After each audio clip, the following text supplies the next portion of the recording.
Bəzi müdrik adamlar deyiblər ki, imanın 4 şüarı var.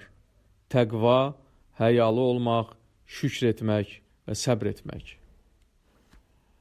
Həmçinin müdrik bir şəxsdən necəsən deyə soruşulduqda o belə cavab vermişdi.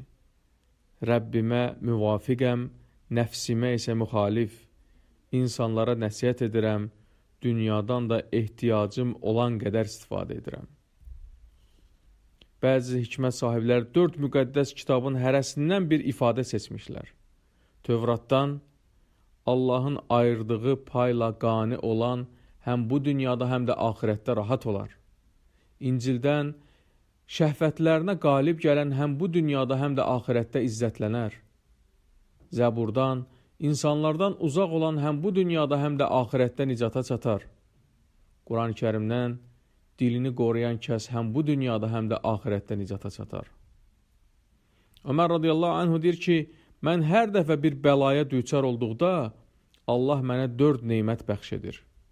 Bəla günahlarımdan dolayı başıma gəlir, bəla etdiyim günahlardan böyük olmur, bəlaları səmimi qəbul edirəm və bəlalara görə savab diləyirəm. Abdullah bin Mübarək rahimehullah deyir ki, bir nəfər çoxlu hədislər toplamış, sonra onların arasından 40.000 hədis seçmişdi. Sonra onların arasından 4.000 hədis seçmiş, sonra onların arasında 400 hədis seçmiş, daha sonra onların arasında 40 hədis seçmişdi. Nəhayət, onların arasından 4 hədis seçmişdi. Heç bir vəcihlə qadına etibar etmə, heç vaxt mal dövlətlə qürurlanma, tələb olunandan artıq mədəni doldurma, faydasız elmə yiyələnmə. Muhammed bin Əhməd rahimehullah deyir ki, Uca Allah Yəhyanı qul olmasına rəğmən Cənab adlandırmışdı. O, buna 4 düşmənə qalib gəldiyi üçün nail ola bilmişdi. Nəfsin istəklərinə, iblisə, dilinə və qəzəbinə. Əli radiyallahu anhu deyir ki, 4 şey mövcud olduğu müddətdə dinlə dünya da mövcud olacaq.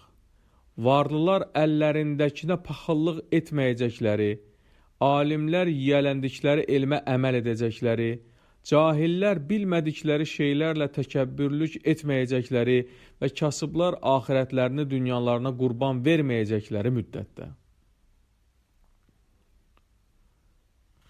Sa'd bin Bilal rahimehullah deyir ki, insan günah iş gördüyündə Uca Allah onu 4 şeyə malik edər. Ruzisi bol olur, sağlam olur, günahı nəzərə çarpmır və o tez cəzalandırılmır. Hatim el-Asam rahimehullah deyir ki, 4 şeyi 4 yerə saxlayan cənnətlik olar. Yuxunu qəbirə, lovğalanmağı mizan tərəzisinə, rahatlığı sirat körpüsünə, şəhvəti isə cənnətə. Hamid el-Lifaf rahimehullah deyir ki, 4 şeyi 4 yolla axtardıq, başqa 4 yerdə tapdıq. Varlanmağı mal dövlətdə axtardıq, qənaətdə tapdıq. Rahatlığı sərvətdə axtardıq, mal dövlətin azlığında tapdıq. Ləzzəti nemətlərdə aradıq, sağlam bədəndə tapdıq və ruzini yerdə axtardıq, göydə tapdıq. Əli radiyallahu anhu deyir ki, 4 şeyin azı da çoxdur. Üzüntü, kasıblıq, od və düşmənçilik. Hatim el-Asam rahimehullah deyir ki, 4 şeyin qədrini yalnız 4 nəfər bilər. Cavanlığın qədrini qocalar, əminamanlığın qədrini yalnız başlarına müsibət gələnlər, sağlamlığın qədrini yalnız xəstələr, həyatın qədrini yalnız ölülər bilər. Bəzi hikmət sahibləri deyiblər ki, Adəm övladına 4 növ itki üz verir. Ölüm mələyi onun ruhunu, varislər mal dövlətini, qurdlar cəsədini və haqqını tapdaladığı şəxslər qiyamət günü savablarını talayır. Ali ibn Abi Talib radiyallahu anhu deyir ki, əməllərin ən çətini 4'dür. Qəzəblənəndə bağışlamaq, çətin durumda ola-ola yaxşılıq etmək, xəlvətdə iffətli olmaq, haqq sözü eşitmək, istəyənə haqqı söyləmək. Rəvayət olunur ki, Zəburda deyilir ki, Uca Allah Davud əleyhissalama belə vəhy etmişdi. Ağıl və hikmət sahibi olan kəs vaxtını 4 qismə bölür.